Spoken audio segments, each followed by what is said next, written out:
વિદ્યાર્થી મિત્રો, આપણે અત્યાર સુધીમાં ઉષ્માગતિશાસ્ત્ર એકમની અંદર ઉષ્માગતિશાસ્ત્રનો શૂન્ય નિયમ ત્યાં સુધીનો અભ્યાસ કર્યો છે અને ત્યારબાદ હવે આપણે અહીંયા અભ્યાસ કરવાના છીએ ઉષ્માગતિશાસ્ત્રનો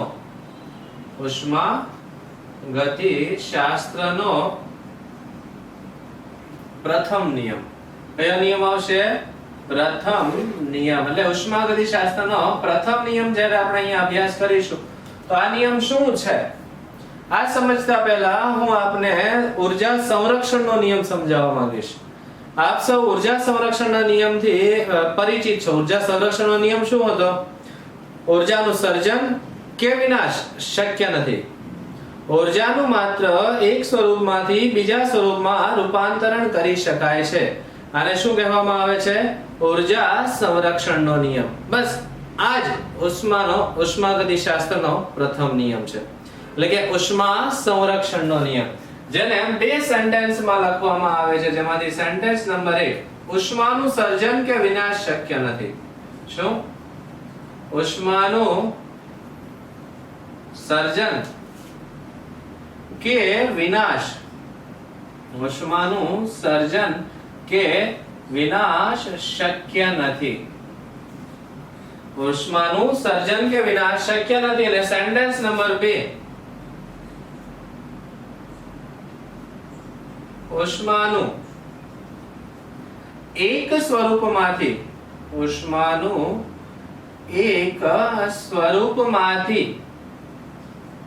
બીજા સ્વરૂપમાં રૂપાંતરણ કરી શકાય. શું કરી શકાય છે?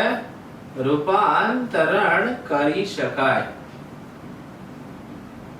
તો ઉષ્મા જે છે, આ ઉષ્માગતિશાસ્ત્રનો પ્રથમ નિયમ એ ઉષ્માના સંરક્ષણના નિયમ તરીકે પણ ઓળખી શકાય છે, જેમાં આપણે બે સેન્ટેન્સ આપવામાં આવેલા છે. એક તો સર્જન વિનાશ શક્ય નથી અને બીજું એક સ્વરૂપમાંથી બીજા સ્વરૂપમાં રૂપાંતરણ કરી શકાય. હવે અહીંયા ધારો કે હું તેને ગાણિતિક સ્વરૂપમાં, સૌપ્રથમ લઈએ આપણે સંજ્ઞા સ્વરૂપ. કેવું સ્વરૂપ? સંજ્ઞા સ્વરૂપ. સંજ્ઞા સ્વરૂપનો મતલબ એવો થાય છે કે આ જે નિયમ છે આ નિયમને હું સાંકેતિક ભાષામાં દર્શાવું. ધારો કે આપણે ઉષ્માની વાત કરીએ છીએ, શરૂઆતમાં કોઈ એક પદાર્થ છે જેની ઉષ્મા U હશે. ઉષ્મા શું હશે? U. જેમાં આપણે લગાવીએ છીએ U1, જે શરૂઆતની ઉષ્મા હશે. કેવી હશે? શરૂઆતની. ત્યારબાદ અંતિમ ઉષ્માની વાત કરીએ તો અંતિમ ઉષ્મા કેટલી હશે? એટલે કે આપણે જે ઉષ્મા સંરક્ષણનો નિયમ વાત કરીએ છીએ, આ નિયમની અંદર અંતિમ ઉષ્મા કેટલી હોઈ શકે? તો જો અંતિમ ઉષ્મા વિશે વાત કરીએ તો એ આપણે અગાઉ પણ વાત કરી છે એ મુજબ, ધારો કે અંતિમ ઉષ્મા હશે U2 અને ઉષ્માનો ફેરફાર કરવાનો છે. આપણે સર્જન કે વિનાશ શક્ય નથી તો એકમાંથી બીજામાં લઈ જવાનું છે. તો આવા સમયે કેટલું હશે? તો ફેરફાર બરાબર, ફેરફાર એટલે શું કહેવામાં આવે છે? Delta U. ડેલ્ટા U બરાબર શું થાય? U2 U1. યાદ રાખજો, આપણે ગમે ત્યાં પણ ફેરફારની વાત આવશે ત્યારે અંતિમમાંથી પ્રારંભિક બાદ કરવાનું આવશે. કોઈ પણ જગ્યાએ ફેરફારની વાત આવે એટલે શું આવે? અંતિમમાંથી પ્રારંભિક. તો આ ડેલ્ટા U નું મૂલ્ય કેટલું હોઈ શકે? તો એક સ્વરૂપમાંથી બીજા સ્વરૂપમાં રૂપાંતરણ થાય છે આના આધારિત. હવે એના આધારિત હોય તો એક સ્વરૂપમાંથી બીજા સ્વરૂપમાં રૂપાંતરણ કરવા માટે કઈ કઈ પદ્ધતિ વાપરવી જોઈએ તો તેના વિશેની જો વાત કરીએ તો પહેલી વાત, એક સ્વરૂપમાંથી બીજા સ્વરૂપમાં રૂપાંતરણ કરવા માટે ઉષ્મા અને કાર્ય. ઉષ્મા અને કાર્ય આ બંને મહત્વનો ભાગ ભજવે છે. કોણ કોણ? ઉષ્મા અને કાર્ય. તો આ કઈ રીતે ભાગ ભજવે છે જો ના તેના વિશે વાત કરીએ તો સૌથી પહેલા આપણે વાત કરવાના છીએ અહીંયા ઉષ્મા વિશે. તો ઉષ્મા કઈ રીતે ફેરફારમાં ભાગ ભજવે છે? તો એમાં બે ભાગ, જેમાંનો પ્રથમ ભાગ છે પ્રણાલીમાં. શું? પ્રણાલીમાં ઉષ્મા ઉમેરીને. પ્રણાલીમાં શું કરીને? ઉષ્મા ઉમેરીને. અથવા તો બીજો ભાગ આવશે જેને કહેવામાં આવે છે પ્રણાલીમાંથી પ્રણાલીમાંથી ઉષ્મા મુક્ત થાય, એટલે કે કોઈ એક પ્રણાલી છે, આ પ્રણાલી તમે બહારથી ઉષ્મા આપો છો તો તેમાં ફેરફાર થાય, અથવા તો તેમાંથી ઉષ્મા બહાર નીકળે છે, શક્તિ બહાર નીકળે છે તો ફેરફાર થાય. અને આ જે છે આ ઉષ્મા માટે વાત કરીએ તો જેને આપણે Q તરીકે દર્શાવી શકતા હોઈએ. શેના તરીકે? Q તરીકે. તો એ આપણી પાસે બે અલગ અલગ પદ્ધતિમાં આવતું હોય, જેમાં જો પ્રણાલીમાં ઉષ્મા ઉમેરવાની વાત થાય, એક સિમ્પલ ભાષામાં લઈએ 10 રૂપિયા છે ને 5 ઉમેરીએ તો એ 15 થાય. આ જ રીતે મારે જો કોઈ પ્રણાલીમાં ઉષ્મા ઉમેરવી છે તો આની ઉષ્માની અંદર મારે +Q દર્શાવવું પડે. શું દર્શાવવું પડે? +Q. ત્યારબાદ પ્રણાલીમાંથી ઉષ્મા મુક્ત કરી, એટલે કે એમાંથી ઘટાડો થયો. શું થયું? ઘટાડો થયો. તો આવા સમયે ઉષ્મા મારે Q સ્વરૂપમાં લેવાનું છે. હું જે આ ટોપિક ભણાવું છું, આ ટોપિકને પાઠ્યપુસ્તકમાં પ્રથમ નિયમ છે આવા શબ્દો બહુ પાછળ વાપર્યા છે, એટલે એ શોધવાની જરૂર નથી. પ્રથમ નિયમ હેડિંગ આપ્યું, મતલબ તમે જે થિયરી પાઠ્યપુસ્તકમાં શૂન્ય નિયમ પછી ભણો છે બધી, તો એ જ ની અંદર આપણે અહીંયા ઉષ્માની વાત થઈ અને બીજું વાત આવશે કાર્ય. શું આવશે? કાર્ય. તો કાર્ય વાત કરીએ તો કાર્યને W તરીકે દર્શાવવામાં આવે છે. તો કાર્ય પણ બે રીતે થાય. એક તો પ્રણાલી પોતે કાર્ય કરે છે, અથવા તો પ્રણાલી ઉપર કાર્ય કરવામાં આવે છે, એટલે કે પંખાની સ્વિચ પાડો છો તો પંખો જાતે ફરે છે, અથવા તો પંખાને હાથવડે આ રીતે ફેરવવામાં આવતું હોય. તો આ રીતે બે પ્રકારના કાર્ય થતા હોય, જેમાંથી કાર્યનો પ્રથમ પ્રકાર છે પ્રણાલી દ્વારા કાર્ય થાય. શું આવશે? પ્રણાલી દ્વારા કાર્ય થાય. અથવા તો બીજો પ્રકાર આવશે પ્રણાલી પર કાર્ય થાય. સોરી, પ્રણાલી દ્વારા હતું અને બીજું પ્રણાલી પર કાર્ય થાય. હવે સિમ્પલ ને સાદી વાત જો આને સમજવાનો પ્રયત્ન કરીએ તો હું કોઈ કાર્ય કરું છું તો મારી શક્તિમાં શું થાય? ઘટાડો. એટલે કે પ્રણાલી પોતે કાર્ય કરે છે, પ્રણાલી દ્વારા કાર્ય થાય, તો આવા સમયે આ કાર્યની વેલ્યુ હંમેશા W માઈનસ માં લેવામાં આવશે. અને જો પ્રણાલી ઉપર કાર્ય કરવામાં આવે છે તો એમાં શું આવશે? W પ્લસ ની અંદર. તો આ રીતે આપણે જો Q ડેલ્ટા U માં Q અને W નો ઉપયોગ કરવા માંગતા હોઈએ તો ડેલ્ટા U બરાબર આવે Q પ્લસ W. હવે મારે અહીંયા Q પ્લસ વાપરવો છે કે માઈનસ તે રકમમાં આપેલી કિંમતોના આધારે ખબર પડે, અથવા તો એમાં સેન્ટેન્સ આપવામાં આવે છે, આ સેન્ટેન્સના આધારે ખબર પડે કે મારે Q પ્લસ વાપરવો છે કે માઈનસ વાપરવો છે. અને એઝ ઇટ ઇઝ W, આ W પણ મારે પ્લસ વાપરવો છે કે માઈનસ તે રકમમાં આપેલી શરતોના આધારે નક્કી થાય છે. તો આ રીતે આ ઉષ્માગતિશાસ્ત્રના પ્રથમ નિયમનું સ્વરૂપ છે. હવે આપણે અહીંયા કાર્ય વિશેની વાત કરવાના છે. શેના વિશેની? કાર્ય. કેમ કે અહીંયા Q એટલે આપણને સિમ્પલ સાદી રીતે એકદમ સરળતાથી મળી જાય, પણ કાર્ય શોધવું હોય તો કઈ રીતે શોધી શકીએ? જો કાર્ય શોધવું હોય તો કાર્ય માટે સિમ્પલ એક વાત કરીએ છીએ અચળ દબાણ. તમને ત્યાં એક આકૃતિ દ્વારા હું ખાલી આપને માહિતી માત્ર આપી દઉં. આવી કંઈક આકૃતિ આપવામાં આવેલી છે, તમને યાદ હશે. આવી એક આકૃતિ છે અને આ આકૃતિની અંદર અહીંયા કદમાં ફેરફાર કરવામાં આવે, આવો પિસ્ટન મૂકવામાં આવે છે અને આવા પ્રકારની આકૃતિ છે. આ આકૃતિ આપણે કોઈ પણ જગ્યાએ એક્ઝામમાં દોરવાની કેવું આવતું નથી. એટલા માટે આપણે શું યાદ રાખવાનું? હવે કાર્ય માટે માત્ર એ યાદ રાખવાનું છે કે અચળ દબાણે કદનો ફેરફાર. કાર્ય માટે શું એક જ સેન્ટેન્સ યાદ રાખીશું, અચળ દબાણે કદમાં થતો ફેરફાર. શું? કદમાં થતો ફેરફાર, જેને આપણે કહી શકીએ છીએ કાર્ય. અને આ જે કાર્ય છે, જો આ કાર્યને આપણે સમીકરણ સ્વરૂપમાં દર્શાવવું છે તો એવું લખી શકું છું W = P delta V. W શું લખી શકાય છે? P delta V. એટલે આ અચળ દબાણે કાર્યની વાત છે. આના આધારે જો મારે આ કિંમતને અહીંયા ઉષ્માગતિશાસ્ત્રના નિયમમાં પ્રથમ નિયમમાં મૂકવું છે તો હું આ રીતે સમીકરણ લખી શકું છું ડેલ્ટા U બરાબર Q plus P delta V. અહીંયા P ડેલ્ટા V પ્લસ લેવું માઈનસ લેવું એ આપણે સમજીશું, કેમ કે એ તો આપણે રકમના આધારે નક્કી કરવાના છે, શરતોના આધારે. પણ W ની જગ્યાએ P ડેલ્ટા V મૂકી શકાય. બસ આટલું યાદ રાખવાનું. કાર્યને શું થાય? અચળ દબાણે કદમાં થતો ફેરફાર. એટલે દબાણમાં કોઈ ફેરફાર નહીં, એટલે P into delta V. Delta V એટલે v2 v1. જો ખબર ના હોય તો આપણે અહીંયા લખી દઈએ છીએ p v2 v1. p v2 v1. તો delta u q plus delta q plus p delta v. આ રીતે આપણે કાર્ય વિશેની સમજૂતી લઈ શકીએ. હવે આનાથી એક સ્ટેપ આપણે આગળ જવાના છીએ અને જે છે ઉષ્માગતિશાસ્ત્રનો પ્રથમ નિયમ અને મોલ. શું? ઉષ્માગતિશાસ્ત્રનો પ્રથમ નિયમ અને મોલ. તો આપણે એ સમજૂતી લેવાના છીએ. સૌથી પહેલા આપણે સવાલ એ કરીશું આદર્શ વાયુ સમીકરણ વિશે. શેના વિશેની વાત કરીશું આપણે? આદર્શ વાયુ. એટલે આટલો ભાગ છે, આ ભાગમાંથી આપણા માટે એક સમીકરણ જે છે જે જરૂરી આવ્યું છે. અને જો એ સમીકરણ વિશેની વાત કરું તો ડેલ્ટા u બરાબર q plus p delta v. હવે આપણે મોલ સાથેનો સંબંધ લઈએ છીએ. શું? પ્રથમ નિયમ અને મોલ. પ્રથમ નિયમ અને મોલ. હવે આપ સૌને યાદ હશે કંઈક આદર્શ વાયુ સમીકરણ વિશેનો તમે અભ્યાસ કર્યો છે આગળના ભાગની અંદર. તો હું આદર્શ વાયુ સમીકરણ લઉં છું. કયું લઉં છું? આદર્શ વાયુ સમીકરણ. એટલે આવા સમીકરણ. કયું સમીકરણ? આવા સમીકરણ. હવે આવા સમીકરણ છે આપ સૌ જાણો છો PV બરાબર શું આવે છે? nRT. અચળ તાપમાને અને દબાણે. શું? અચળ તાપમાને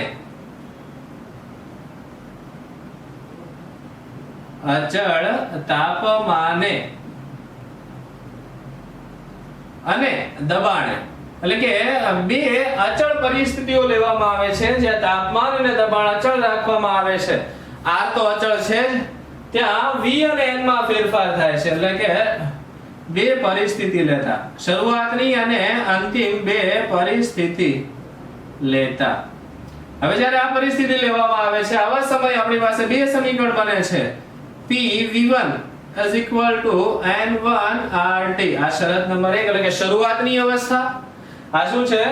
શરૂઆતની અવસ્થા. અને બીજી મળશે આપણને P2 is equal to n2 RT.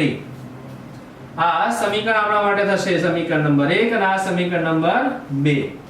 બેમાંથી એકને બાદ કરતા શું કરવામાં આવે છે? સમીકરણ 2 માંથી એકને બાદ કરતા. બેમાંથી એકને બાદ કરતા. તો આને બાદ કરવામાં આવે છે તો ડાબાનું ડાબી બાજુ અને જમણાનું જમણી બાજુ બાદબાકી કરીએ તો અહીંયા સૌથી પહેલા આ PV2 આવશે. અહીંયા આવશે PV2 PV1 is equal to n2 RT n1 RT. અહીંયાથી જે સામાન્ય નીકળે છે આવા ભાગોને હું લઈ લઉં છું. ધારો કે તો આમાંથી નીકળે છે P.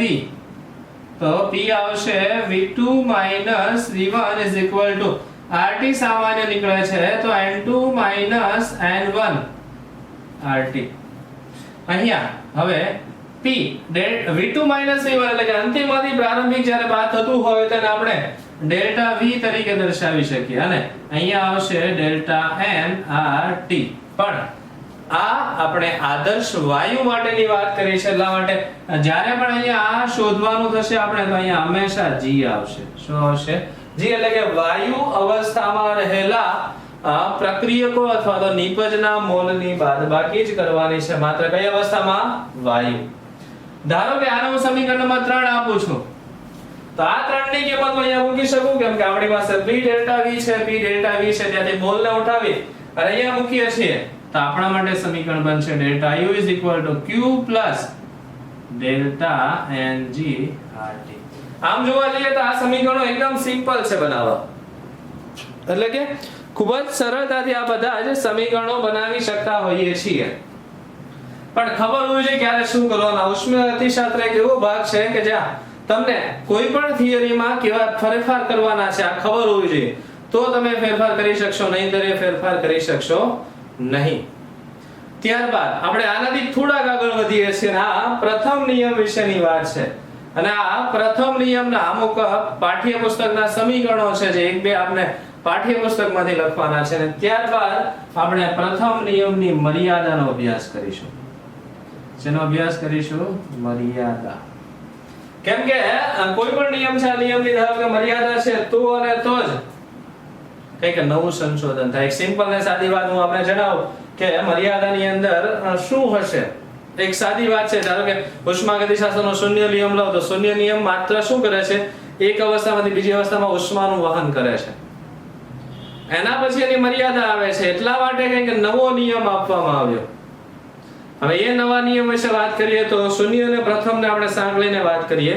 ધારો કે આપણી પાસે બરફ છે, આ બરફને વાતાવરણમાં ખુલ્લું મૂકવામાં આવે છે, તો વાતાવરણમાં ખુલ્લો મૂકતાની સાથે ધીમે ધીમે ધીમે તે ઉષ્મા ગુમાવે છે. ગુમાવે છે કે મેળવે છે? બરફ ઠંડો છે તો પોતાની ઠંડક ગુમાવે છે.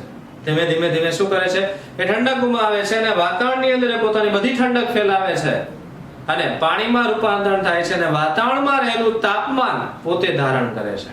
પોતે શું કરે છે? વાતાવરણનું તાપમાન ધરે છે. હવે એક સિમ્પલ વાત વિચારો, હું તમને એક નાની એમથી વાત કહું.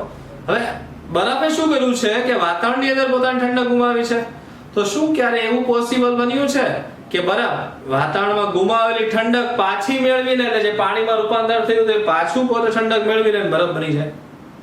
મતલબ રિવર્સ પ્રક્રિયા ક્યારે પણ શક્ય બની છે? નથી બની. બીજી વાત આગળ લઈએ. ધારો કે હું એક ઇંકનું ટીપું લઉં છું, આ ઇંકના ટીપાને પાણી ભરેલા પાત્રમાં મૂકવામાં આવે છે. પાણી ભરેલા પાત્રમાં એને નાખવામાં આવે છે તો શું થાય? ઇંક સ્પ્રેડ થઈ જાય. ઇંક શું થઈ જાય? સ્પ્રેડ. આખા પાત્રમાં જાને વાલે કિનારા ઉપરની સપાટી પર દેખાતું આવા પ્રકારની રંગીન પાત્ર બની જાય ઉપરથી. એવું ક્યારે પોસિબલ બન્યું છે કે આખો પાત્રમાં ઉપર રહેલું જે આખું ટીપું વિસ્તરાયેલું છે ફરીથી ભેગું થઈને ફરીથી એક બૂંદ બની ગઈ? આ શક્ય બનતું નથી. કેમ? એના બધા સવાલ અહીંયા ક્યાંય મળતા નથી જવાબ. ધારો કે હજી હું તમને વાત કરું, એક પાત્ર વિશે સમજાવવાની વાત કરું. આપણી પાસે આ વાયુ ભરેલું એક પાત્ર છે. આ વાયુ ભરેલા પાત્રને બીજા એક વાયુ ભરેલા પાત્ર સાથે આ રીતે જોડવામાં આવે છે. હવે જ્યારે આમાં જોડીએ છીએ, શરૂઆતની અંદર આ વાલ બંધ છે, અહીંયા એક વાયુ ભરેલો છે અને આ વાયુ એક જ પાત્રમાં છે. હવે હું વાલ ખોલીશ, વાલ ખોલીશ એટલે શું થશે? બંને પાત્રમાં એક સરખો વાયુ વિસ્તરણ થઈ જશે. હવે ક્યારે એવું પોસિબલ બને છે કંઈ પણ કર્યા વગર કે બધો વાયુ ફરીથી એકમાં આવી ગયો? આ રિવર્સ પ્રક્રિયા શક્ય નથી. કેમ? એના કોઈ પણ જાતના જવાબ આ ઉષ્માગતિશાસ્ત્રના પ્રથમ નિયમ પાસે નથી. એટલે પ્રથમ નિયમ જે છે, આ પ્રથમ નિયમની આ મર્યાદા આવી અને આ મર્યાદાના કારણે ઉષ્માગતિશાસ્ત્રનો બીજો નિયમ બનાવવામાં આવ્યો છે.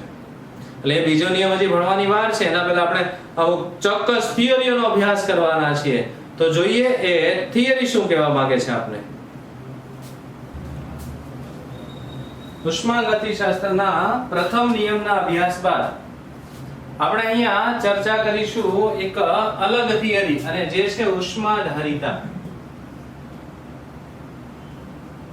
ઉષ્માધારિતા, જેને અંગ્રેજીમાં હીટ કેપેસિટી તરીકે ઓળખવામાં આવે છે. જેના તરીકે? હીટ કેપેસિટી, જેને C તરીકે દર્શાવવામાં આવે છે. હીટ કેપેસિટી, જેના સિમ્બોલ શું છે? C. હવે ઉષ્માધારિતાનો મતલબ શું થાય ને આપણે વ્યાખ્યાની દ્રષ્ટિએ જો સમજવાનો પ્રયત્ન કરીએ તો તેની વ્યાખ્યા એવી છે: કોઈ પણ પદાર્થનું તાપમાન, ફરીથી એકવાર, કોઈ પણ પદાર્થનું તાપમાન 1 અંશ સેલ્સિયસ જેટલું વધારવા માટે આપવી પડતી ઉષ્માનો જથ્થો, જેને શું કહેવામાં આવે છે? ઉષ્માધારિતા. ફરીથી એકવાર આપણે અહીંયા લખવાનો પ્રયત્ન કરીએ છીએ: કોઈ પણ પદાર્થનું તાપમાન, કોઈ પણ પદાર્થનું તાપમાન 1 અંશ સેલ્સિયસ જેટલું વધારવા, 1 અંશ સેલ્સિયસ જેટલું વધારવા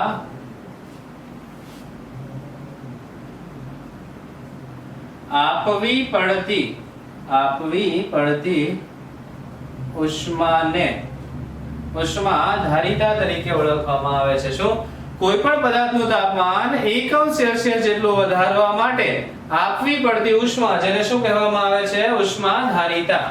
જેને આપણે સમીકરણની ભાષામાં સમજીએ જેમ કે C is equal to તાપમાન કેટલું વધારવાનું છે આપણે લખવાનું છે ડેલ્ટા T, અને ઉષ્માનો જથ્થો એટલે Q / ડેલ્ટા T વડે દર્શાવવામાં આવે છે. શેના વડે દર્શાવાય? Q / delta T. હવે જો આના આધારે આપણે એવું પૂછવામાં આવે છે કે ઉષ્માધારિતાનો એકમ શું છે, તો આપ શું દર્શાવો ઉષ્માધારિતાનો એકમ? તો અહીંયાથી જો દર્શાવવાની વાત કરીએ તો અહીંયા Q છે, ડેલ્ટા T છે. Q અને ડેલ્ટા T, તો Q બરાબર Q નો એકમ જૂલ થશે અને ડેલ્ટા T નો એકમ થશે કેલ્વિન. તો ઉષ્માધારિતાનો એકમ શું બનશે? જૂલ પ્રતિ કેલ્વિન.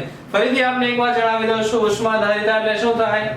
કોઈ પણ પદાર્થનું તાપમાન 1 સેલ્સિયસ જેટલું વધારવા માટે આપવી પડતી ઉષ્માનો જથ્થો, જેને શું કહેવામાં આવે છે? ઉષ્માધારિતા. હવે એનાથી આગળ આપણે લઈએ છીએ વિશિષ્ટ ઉષ્માધારિતા. શું આવે છે? વિશિષ્ટ ઉષ્માધારિતા. તો વિશિષ્ટ ઉષ્માધારિતા એટલે શું થાય? આ જ ઉષ્માધારિતાની વ્યાખ્યા છે, પણ એમાં નાનો અમથો ફેરફાર કરવામાં આવે છે. અહીંયા શું હતું? કોઈ પણ પદાર્થ, એટલે કોઈ ફિક્સ નહીં, વજન નહીં, કંઈ જ નહીં, પણ અહીંયા 1 ગ્રામ પદાર્થનું, શું 1 ગ્રામ પદાર્થનું તાપમાન, 1 ગ્રામ પદાર્થનું તાપમાન 1 સેલ્સિયસ જેટલું વધારવા, 1 સેલ્સિયસ જેટલું વધારવા આપવી પડતી ઉષ્મા, આપવી પડતી ઉષ્મા, જેને શું કહેવામાં આવે છે? 1 ગ્રામ પદાર્થનું તાપમાન 1 સેલ્સિયસ જેટલું વધારવા આપવી પડતી ઉષ્મા, જેને વિશિષ્ટ ઉષ્માધારિતા તરીકે ઓળખવામાં આવે છે. ત્યાં વજન ફિક્સ છે, 1 ગ્રામ થઈ જાય છે. વજન કેટલું છે? 1 ગ્રામ. અને આવી જ કંઈક વ્યાખ્યા આપણે લઈએ છીએ મોલ, એટલે કે મોલર ઉષ્માધારિતા. શું આવશે? મોલર ઉષ્માધારિતા. મોલર ઉષ્માધારિતાની જો આપણે વાત કરીએ તો અહીંયા વ્યાખ્યામાં એક નાનો ચેન્જ આવશે. આપ જાતે વિચારી શકો છો શું આવી શકે છે. જો વિચાર નથી આવતો તો હું પણ લખાવું છું. 1 મોલ પદાર્થનું તાપમાન 1 સેલ્સિયસ જેટલું વધારવા માટે આપવી પડતી ઉષ્મા શું આવશે? 1 મોલ પદાર્થનું તાપમાન, 1 મોલ પદાર્થનું તાપમાન 1 સેલ્સિયસ જેટલું વધારવા, 1 સેલ્સિયસ જેટલું વધારવા આપવી પડતી ઉષ્મા, આપવી પડતી ઉષ્મા, જેને આપણે શું કહીએ છીએ? મોલર ઉષ્માધારિતા. ફરીથી એકવાર, 1 મોલ પદાર્થનું તાપમાન 1 સેલ્સિયસ જેટલું વધારવા માટે આપવી પડતી ઉષ્મા, જેને મોલર ઉષ્માધારિતા તરીકે ઓળખવામાં આવે. આ બધાના એકમમાં અહીંયા જે ડેલ્ટા ટી છે ત્યાં સાથે ગ્રામનો એકમ પણ, જેમ કે અહીંયા કેલ્વિન હતું, અહીંયા ઇન્ટુ ગ્રામ મૂકવામાં આવે છે. અહીંયા આના માટે ત્યાં ઇન્ટુ મોલ મૂકવામાં આવે છે, એટલે કે છેદની અંદર મૂકવા પડશે. એટલે આ રીતે ઉષ્માધારિતા છે. આ ઉષ્માધારિતાને 3 અલગ અલગ રીતે સમજી શકાય. હવે ધારો કે આપણી પાસે આ સમીકરણ છે. આ સમીકરણમાં નાના નાના ફેરફાર કરીએ છીએ. C બરાબર Q બાય ડેલ્ટા T. તો Q બરાબર શું થાય? તો C into delta T. Q બરાબર શું થાય?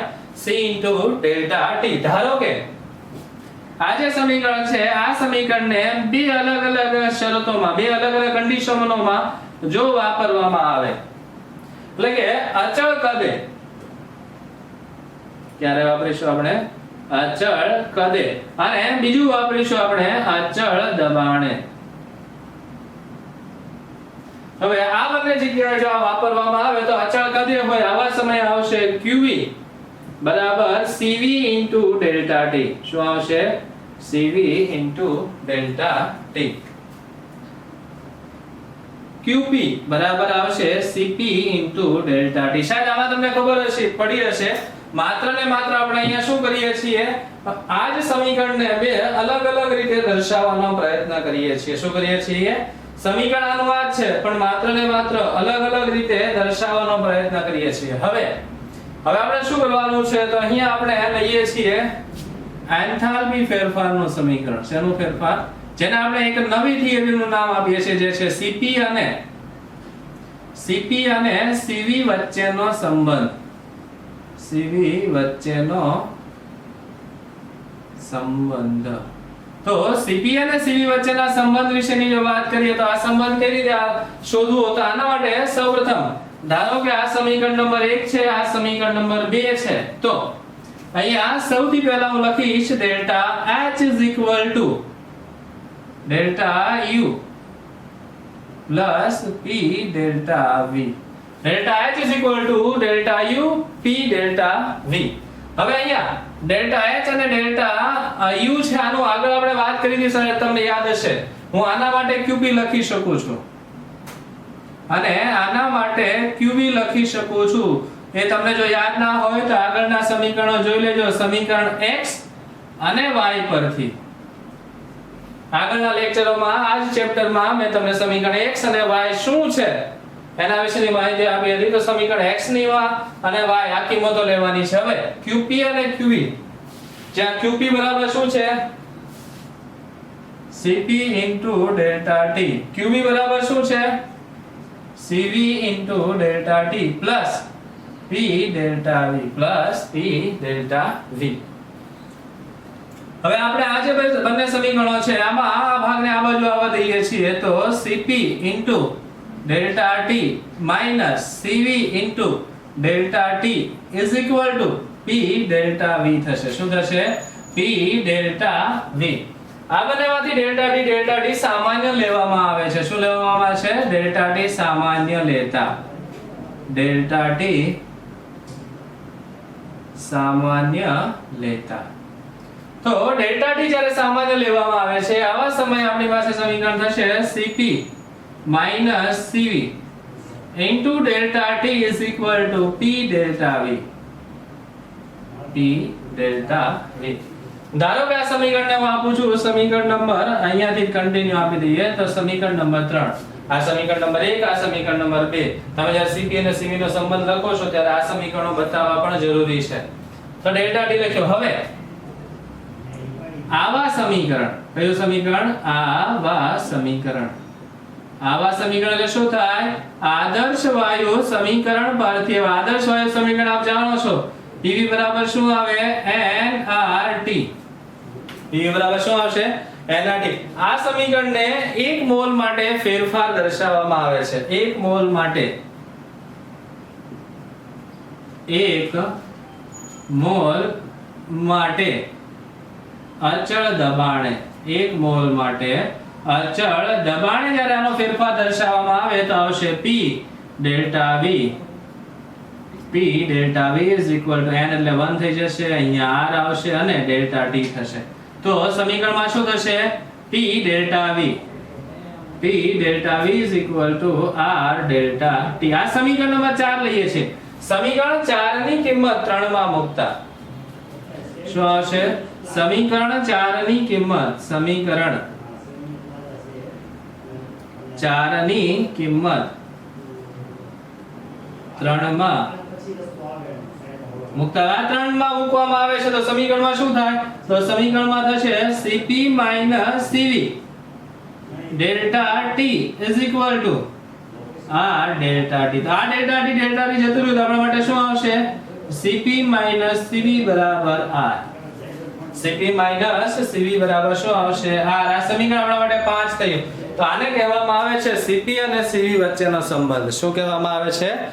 CP અને CV વચ્ચેનો સંબંધ. તો આ રીતે આપણે અહીંયા ઉષ્માધારિતા અને ઉષ્માધારિતાના આધારે એક સંબંધ સાબિત કર્યો. અને ત્યારબાદ હવે આપણે એક થિયરીઓ એવી જોવાના છીએ કે જેમાંથી બધી થિયરીની વ્યાખ્યા અને એક ઉદાહરણ જે આપણે ફરજિયાત તૈયાર કરવાનો છે તે જોઈશું આપણે નેક્સ્ટ લેક્ચરમાં.